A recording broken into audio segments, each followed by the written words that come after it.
Coast, this means they adapt in the beginning. They're still seeing the same champions, and they're still getting AP in both lanes, but the matchup may be something they want to consider now.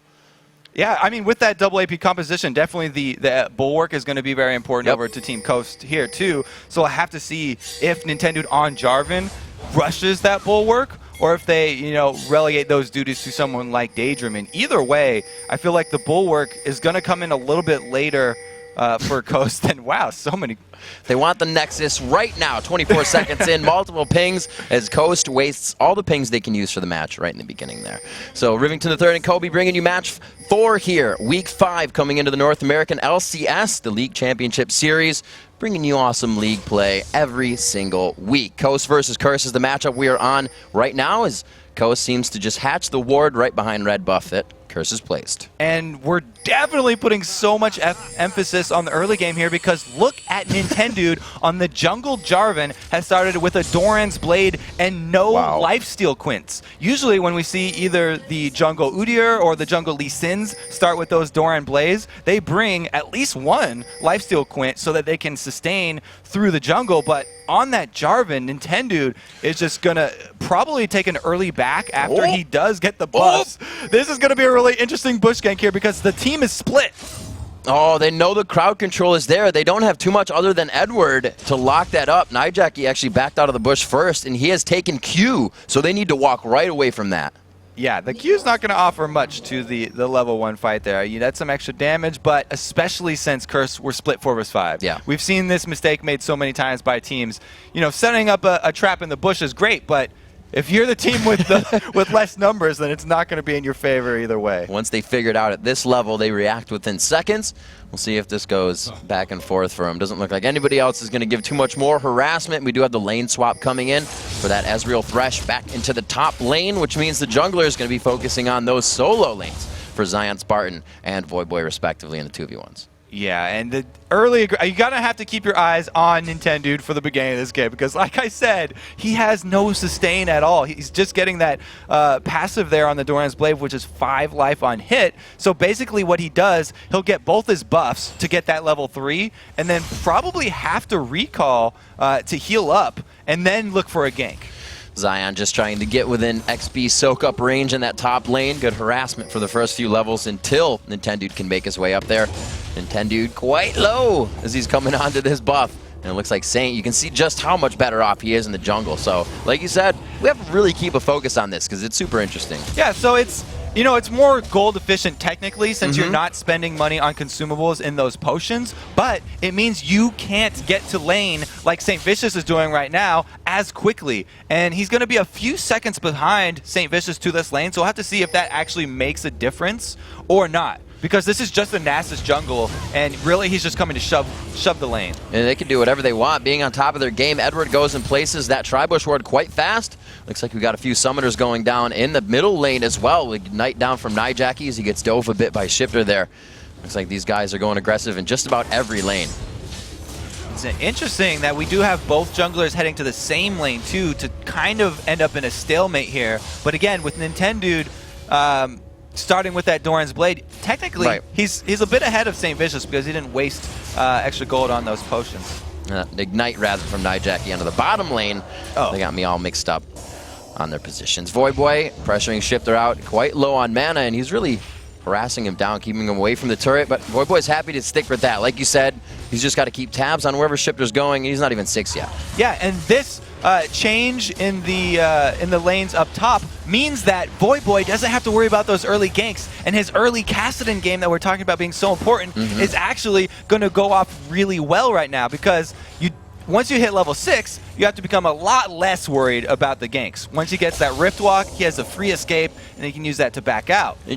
You got to consider, too, that this is kind of allowing Nintendo to do this start without any problem. He's 1 CS up on this. St. Vicious is hugging the top turret, so that Doran's Blade start really hasn't affected him at all. It's kind of just there. Yeah, he did lose out on the opportunity to make his early presence felt. That's true. And actually, we did just hear in the last interview with Mandatory Cloud, when we have these 2 vs 1 lane switches for both solo lanes, it takes pressure off of the mid lane, because the junglers are always going to the long side lanes, and the junglers are not ganking the mid lanes like usual.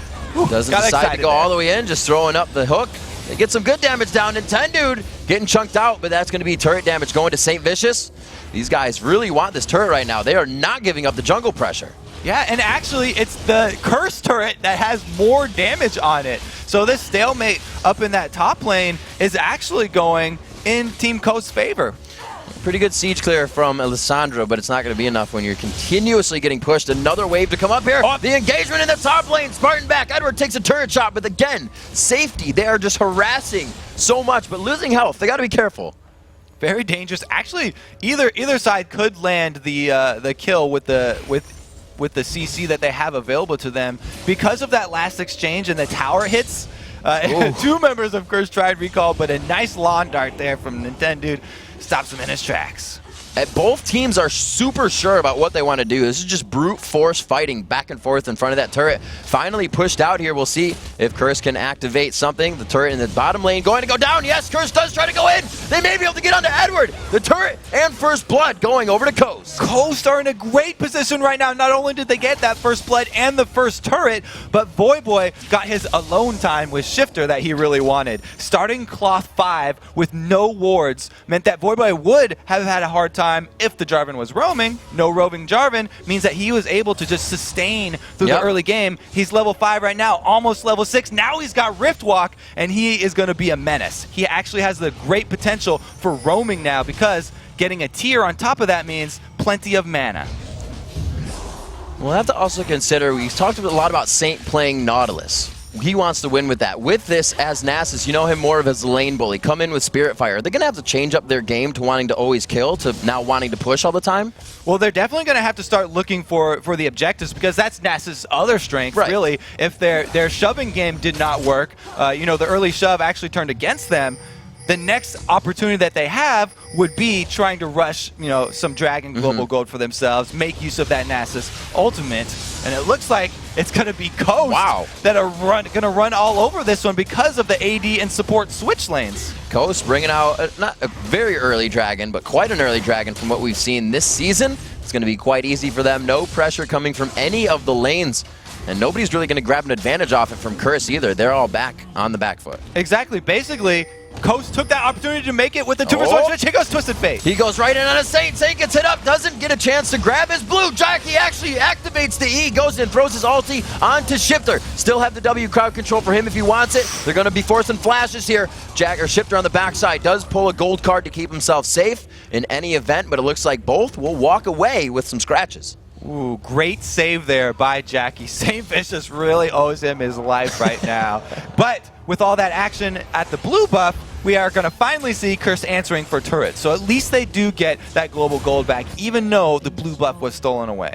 They are definitely taking a good amount of harassment. Coast is making sure it's always being pressured onto them. If not in that top lane, on the bottom lane where it was taken, and that was good pressure by them. They took the bottom turret. That blue becomes a lot easier to take in the first place. It's really been great objective management here by Coast, and I have to give a lot of the props to Nintendude because this was basically enabled by his Doran Blade start with 0 lifesteal. Yeah. He just wanted them for the extra HP pool because he immediately went back up to the turret there with Zion and brought some potions with him to just sustain and defend that turret. And then, because he had so much life from those double Dorans, they were able to tank that early Dragon and get the global gold lead down there. It was a little wild that he decided to go for a second one, but it is truly paying off for them here. As we get 9 minutes into the game, they find themselves about 1,600 gold in the lead. That turret, as we said, was evened up just a minute ago in the top lane. So they have traded just the flip side on top and bottom turrets. We'll see what the AD carries decide to go after this. It looks like they're going to put 3 bottom. Jackie's going to stay for a possible gank.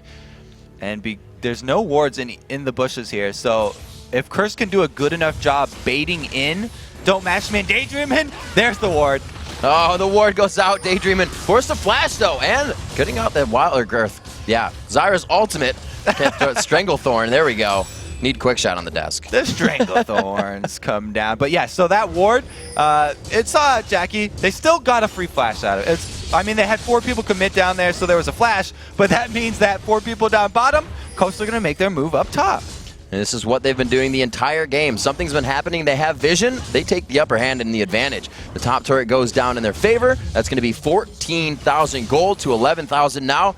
We'll see what kind of pressure Curse can activate off of this. Still, we have Saint going back, so they can't really answer anything right now. It's them building up. They know this is not going to be an early game pushback for them. They're definitely struggling to keep up with the calls that are coming down from Coast. They're always on the back foot here, and they're just trying to react to the pressure that Coast are putting out without even having to use that the second Destiny here from Twisted Fate. First one did grab that blue buff.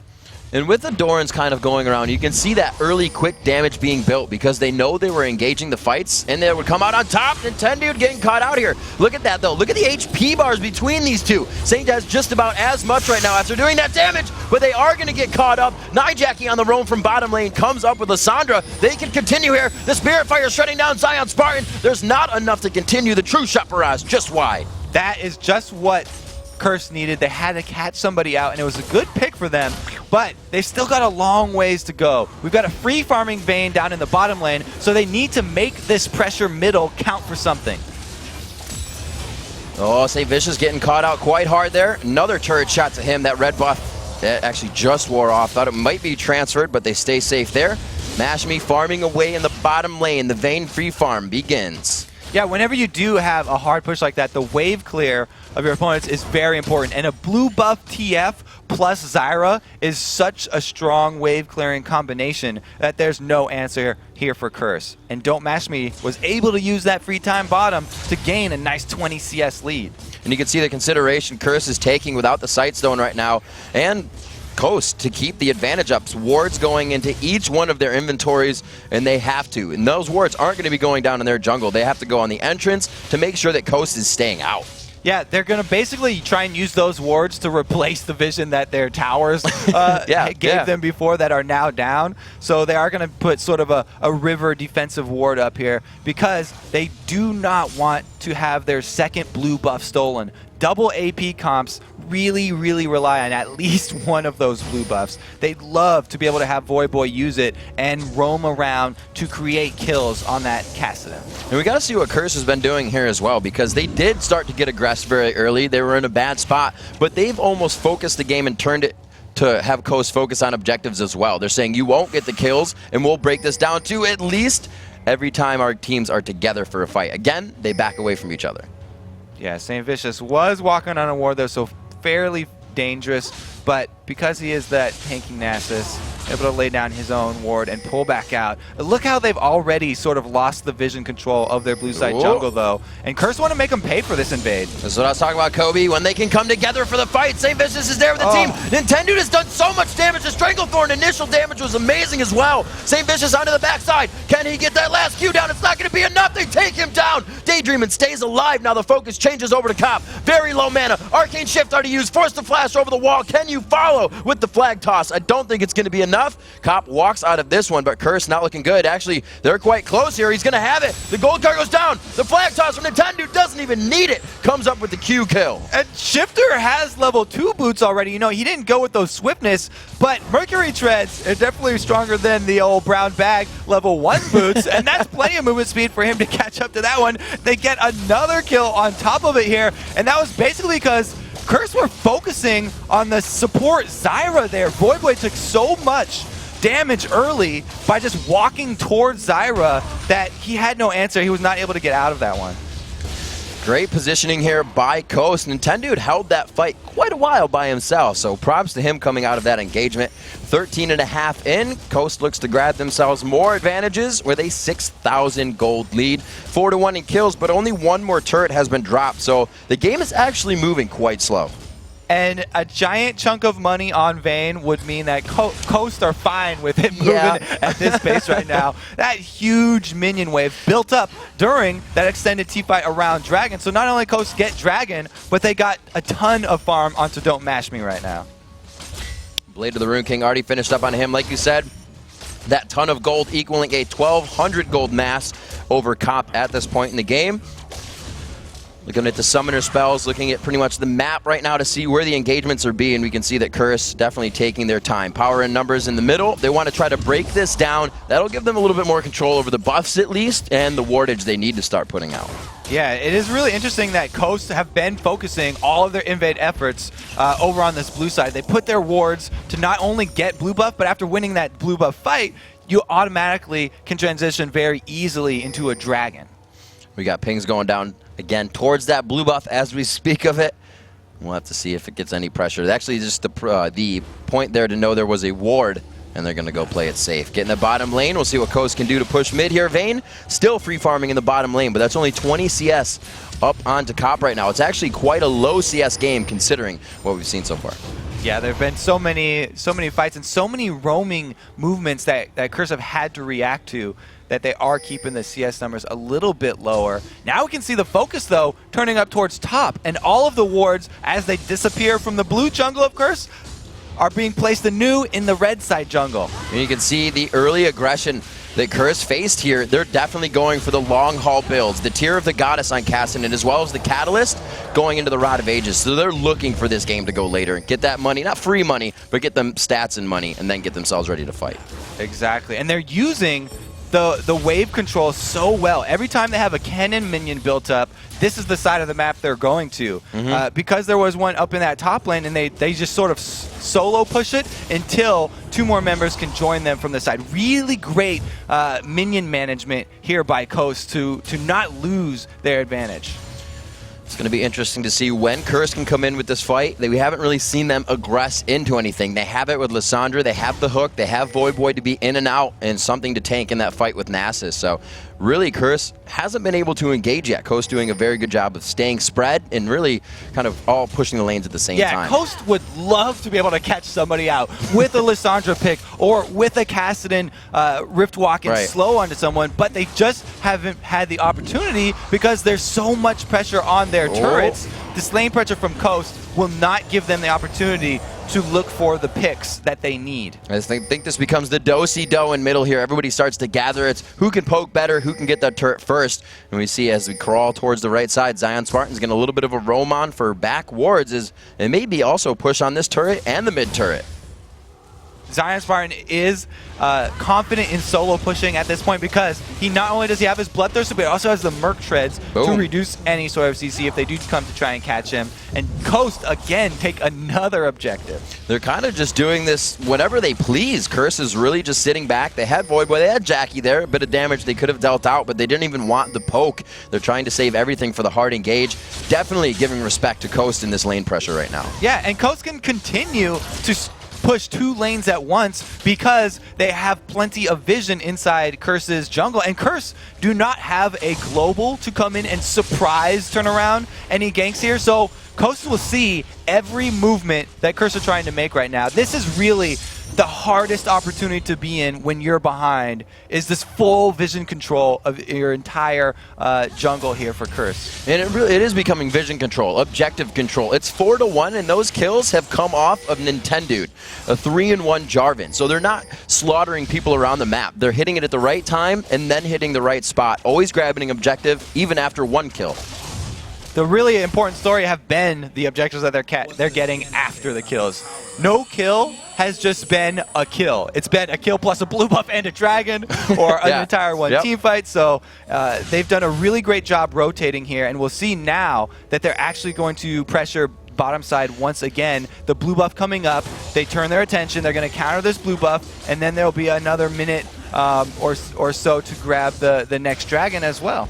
Lackadaisical, not at all. Daydreaming and team staying on top of everything, even if it's just a blue timer. Oracle's out for them. Daydreaming standing still and dodging left and right. Kind of just playing the standstill mind game. That's an interesting take on the battle for mayor of Hook City. He doesn't dodge the hook from Thresh. It's all the mind games here. Edward expecting a dodge, but it doesn't come out. There's the E coming in. They know Nijaki down for at least a good 8 seconds on that initiation. So they wait back and bated breath here. Gold card onto Shifter. A blue buff for him, so that'll be up quite soon. Let's see if we have an Oracle on Edward here. We do not. It doesn't look like he has one. And still, we can see only Sightstones coming in for the support. So this game has gone slow overall. for everything in the economy. A little bit slow, but it should speed up pretty soon here because we've got 4 members of Coast at this bottom turret, and we just had Void Boy recall. So if Curse can actually chase this 4-man group down, keep them from recalling, which they can't, they just let them go for Dragon for free. They could have chased them over to Dragon and forced that 4 versus 5, but since they don't have vision, it's not going to happen, and Coast again pick up the next global objective. The thing that gets scarier is, yeah, Coast was able to pick up, you know, the 1 buff, the 1 turret after that, right? But now they have the Lich Bane. They have the finished Blade of the Rune King for quite a while now. That Bloodthirster onto Zion Spartan. So it's going to be more than 1 turret if they get a kill here. The ultimate going on to Nijaki, trying to make himself invulnerable, saves himself successfully, and gets out of that fight. But that is a big ultimate in the initiation we've been talking about Curse not having now. It is a huge cooldown that's not going to be available, and it makes it even worse because he hasn't been able to finish his Zanyas. So not only will he not be able to initiate, you know, he's got no immunity. Oh, there we go. Now he'll have the invulnerability to fall back on, but still they won't be able to lock down an important target on Coast. Either the Zion or the Don't Mash Me, even Shifter right now. Pretty much any target, they'd love to lock down at least one of them. Looking at the inventories, LCS scores we haven't touched on too much yet. 188 in favor of Zion Spartan to 126 on Void Boy, AP to AD. So there's a discrepancy there, but they're still going to get the job done with the CS that they have, so not a big deal. The AD carries staying pretty even, 159 to 164. That was actually just completely even. In the mids, only about 10 off here. It's really been in complete map control for Coast. It doesn't worry about the stats. It's not about the stats rather for them right now. And I'm very impressed with Coast right now. It seems like they have evolved their game. Usually they are all about getting kills, and they love having duels and heads-up battles. Yeah, and they would rack up their gold leads by killing their opponents. But because they've only got 4, and it's almost a 10K gold lead, only 9K, but they've been able to rack most of that up with the map control and without having to rely on the bounties from kills. And Curse has tried to, you said earlier, they tried to do the job of slowing down Coast, and it worked for a while. But Coast said, all right, after the few kills, let's do turrets. And the objectives have been completely in their favor, almost having the bulwark now after the locket onto Nintendude, who again, we have to point out, started the Doran start, bought a second Doran, so he didn't come to the jungle with any consumables. And it seemed to work out well for them because they kept Saint in the top lane the entire early game. Yeah, whenever your jungler is starting out with one of those Dorans, you're looking to snowball the game because that's a huge early advantage, and you want to continue to roll that through. This is just such a very different look from Coast because not only are they controlling the map, but they also actually have Nintendo building full tank here, which usually they don't build a tank. They usually all go for some damage here, but they are getting those very important team fighting items as well. So even if Curse get to the late game here, Team Coast have so many answers. And there's such a discrepancy. You know, I said the CS was even, but in power right now between the two AD carries. The Bloodthirster Glacial Shroud forced in for Cop. Yeah, it's part of his build, but it's going to hurt that kind of plateau of damage that he's getting. And right now, Coast is being aggressive mid-turret. Looks like they want these fights. And even if Cop does finish the Iceborne Gauntlets, it's not going to be such a huge deal for Ghost because that's the main point of that item is for kiting and the extended team fights. But Team Coast are looking to have Shifter initiate with the gold card and then follow that up with Nintendo. There's so much damage. They're going to be bursting down targets so quickly. There will be not much opportunity for those for that kiting potential to come through. So much gap close potential after that first initiation from Coast. You can see it in the eyes of Curse that they fear that right now. They're going to allow this turret to go down with practically 0 minions on the front line. And they actually are not even using TF to split push. With the Destiny down, they can just straight up take 5 vs 5 fights at towers and continually poke over and over with those wild cards. Curse having to put 5 strong in mid. Top lane is pushing. Bottom lane is just past river in their favor. Going on to Nintendude. That's the 3-in-1 Jarvan they have to take down, but was it the right focus? Nijaki very low right now. The Zanya stops the wind slash. They get good kills coming out, 1 per side, and Curse looking good after that. Great trade there from Curse. They were able to take down their priority target. They got the burst and a free blast there from Daydream, and Void Boy very threatening on that Kassadin. But it was a great counter initiation. We've said it so many times. Zyra, one of the hardest champions in the game to dive in onto there, and you just saw why that Stranglethorn's knockup allowed them to answer with a kill onto Jackie, who, by the way, has an invulnerability. He's got that Zanya, so they were still able to pick up a kill there. Double locking himself up, so Nintendo out of that fight definitely proved useful for Curse. But how many times can you instantly focus down a Jarvan and get that result in the fight? They were next to their turret, so it worked out a little bit better. But like I said, that looks good for Curse and could definitely happen again. The Shen picked up with the Iceborne Gauntlet, so those fights may be longer for them, but we talked about the dive potential and the gap closing of Coast. So Cop is going to have to play that Iceborne exceptionally well to keep that kite going. Yeah, I mean, they could burst down the Jarvan again, but Jarvan is actually the most tanky person on Team Coast, so the next fight could go better if Curse actually pick out anyone besides Jarvan and they burst them down first, because then they'll have more cooldowns left for the rest of the team. Everyone else on Team Coast is a huge threat right now. Even Daydreamin' actually is fairly threatening on his support Zyra. Curse has a great fight in the future. Everything they want to do is AoE based around that one area they want to attack, right? That's what Coast wants to jump in on. So Curse can just kind of wait for that instance once more, get in a better position. Maybe they'll be able to come out harder with a few more kills. Daydreamin', again with this Oracles. We did see him kind of blow Flash a little earlier, keeping that alive. Voyboy, like you said, being very aggressive since the beginning of this game onto that Kassadin. As we look down at the inventories for a quick second here, both teams poising in mid. That Iceborne has been finished, and it's about a few core items for each member now. So these fights are definitely going to be to that full capacity of their abilities. Yeah, and when you're looking at the next move for Curse, you have to worry about the lack of vision and lack of control of the entire map, because Coast have that Destiny available. We saw Shifter right there was almost threatening even to go in and pull off a pick.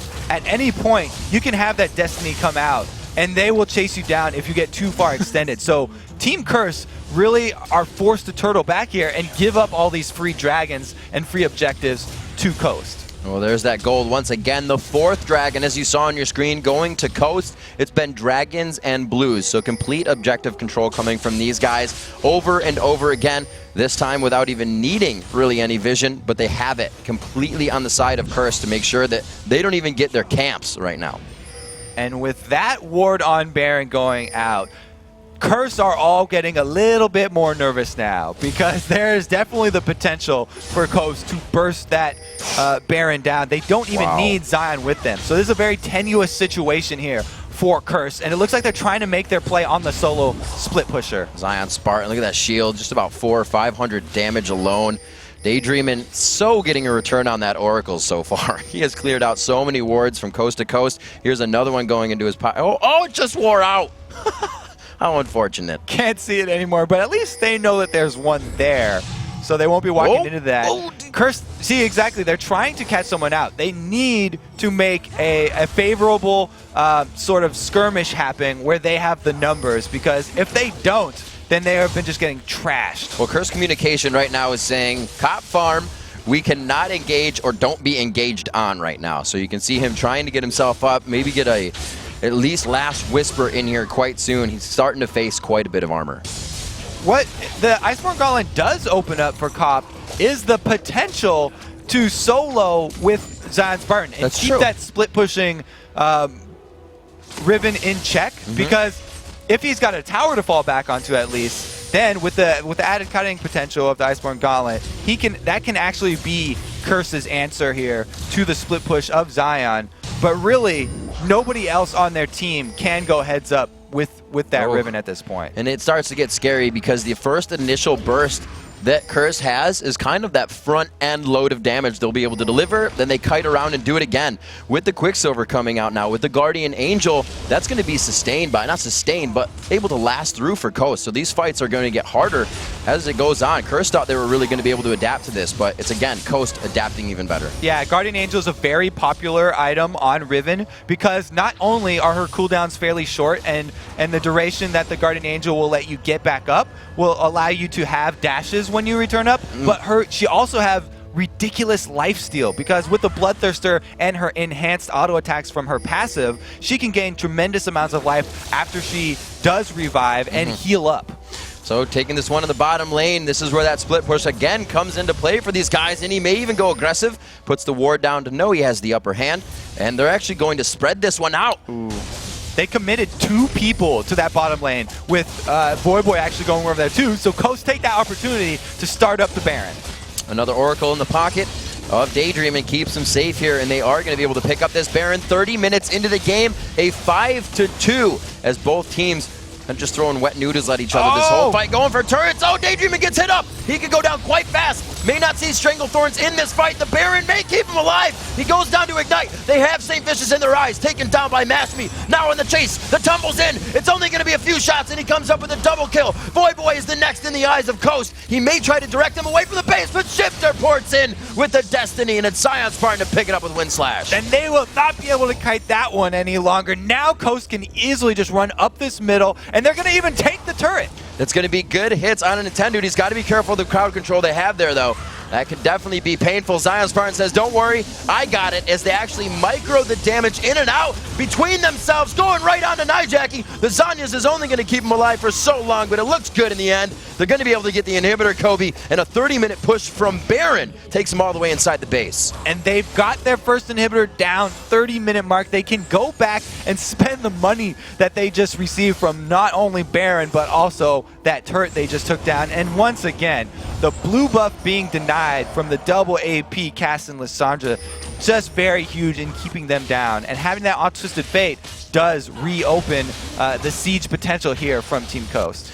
You know, we see a lot of teams that will go after the first, the second, the third blue buff, but these guys have had that blue buff's number this entire game. It didn't even really spawn in Curse's favor to begin with. Coast has lived in that jungle. They still have a security system of wards throughout it, and Curse has a few to guard their own. They don't have they have no offensive wards themselves. Yeah, timing those buffs has always been very important and a very essential job of the jungler, but even more so now in the 3.8 patch, where the buffs have even increased experience gains. Continued timers are what the game is all about for counter jungling, and if you're able to control the blue, especially against a team like this, then you take out so many options from Team Curse. I really like what Coast is doing, building optimal right now. Third item coming in is going to be a Hex Drinker for Nintendo. Knowing these fights will last a bit longer, that Voyboy and Nijaki, you're getting those cooldowns now. So more magic resistance there. They are really itemizing well. Yeah, and he's 100% worried about that burst down from Zero, because we saw him at the turret get bursted down. The shield from Hexbringer is just what he needs. Oh, flash over the wall. Oh, he gets the ult to go over the wall. These guys, this is just the way the cookie crumbles. It has been unfortunate for Curse. They're doing all the right things. That was extremely unfortunate. He barely got out of the ultimate there from Lissandra 2, the Frozen Tomb, just in time to miss the hook from Edward. So there was no lockdown that was there from Curse, and it opens up the top to Team Coast. And that's the outside poke. That's from Daydream, and just Daydream and able to get in with some damage right now.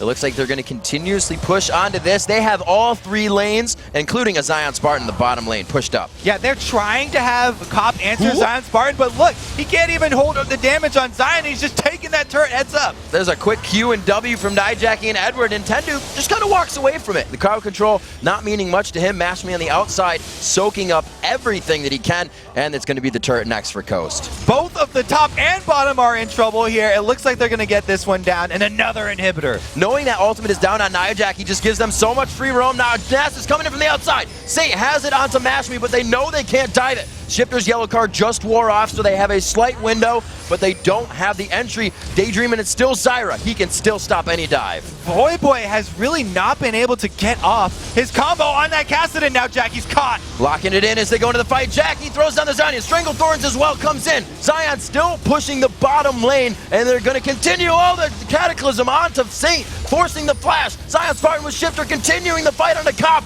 They are not letting Curse blink or breathe in their own base right now. 33 minutes in, Coast looks to take the Nexus out. They got one Nexus turret down, and they're going on the second one. Curse are up, though, 4 versus 5. Jackie dives in once more. The Zanyas is down, but he throws the ultimate onto himself. The invulnerability is there, but is it enough crowd control? Zion Spartan looking to pop his Zanyas, or rather, Guardian Angel for himself. The shield goes on, he stays alive. The Nexus turret doesn't have the same fate. Jackie does finally take him down, and now don't Mashme's under... Back onto Edward. It's going to be Edward trying to go in. No! Mashme able to push him away. A few more kills. They're going to get a quick pause on the game. Why? It's going down so quick. The Nexus so close. They are unpausing it. They get a good laugh in. It's outside the screen. What's going on? The game is going to be over. Coast able to take this one out. A very well played game versus Curse. Congratulations to Curse to Coast right there. They actually get a few more seconds to enjoy that Nexus exploding. Take